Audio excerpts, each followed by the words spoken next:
Welcome to Kusina ni Barbie! For today's eksena, ayan, dahil nyo na-miss nyo na naman malamang ang aking cooking siyaw. Kaya naman ibibigay ko ng inyong mga hiling, Charmilot! Una pala, nag-isa tayo ng sibuyas, bawang at kamatis. As usual, hindi ito cooking demonstration and tutorial, kaya huwag kayong mangialam kung ano ang uunahin ko at kung paano ako nag-i-slice ng mga sangkap. Kaya manood na lang kayo at pwede pakishare, like, subscribe. Charmilot! At eto na ang sekreto ng Tita Barbie ninyo na hindi na sekreto. O ayan ang nagpapasarap sa aking lutuin bukod sa aking pagmamahal, pag-aalag at pag-aaruga. Charmilot! Ang mga ginamit ko palang mga ingredients mga ka-Barbies ay puro organic, walang chemical, walang kaplastikan, walang pesticides, free-range, cruelty-free, vegan, at kung ano-ano pa, Charms. At syempre pa, ito ang pinaka-importante sa lahat, ang ampalaya. Hoy, kinakain ng ampalaya at hindi dinaramdam. Kaya huwag ka masyadong bitter. Masarap naman kainin talaga ang ampalaya mga ka-Barbies dahil marami itong mga health benefits. Kagaya ng, kayo na bahala, wag na ako ano ba, pagre-researchin nyo pa ako Alam nyo na yan. Ganito talaga ako mga ka-Barbies kapag tinatamaan ako ng sipag. Ay nako, I'm telling you, ang galing kong magluto.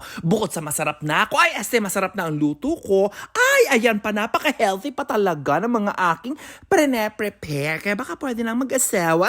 Pero hindi pa talaga ako ready mag-asawa mga ka-Barbies, lalo-lalo at magkaanak dahil hindi pa ako ready mag-breastfeeding. Huy, walang ganun! Guys, ambisyosa talaga ng Tita Barbie ninyo. Magluluto lang ng ampalaya kung ano-ano na mga naiisip. O ayan, nilagay ko lang itlog mga ka-Barbies para fully loaded. O diba, ang sarap, Charmilot!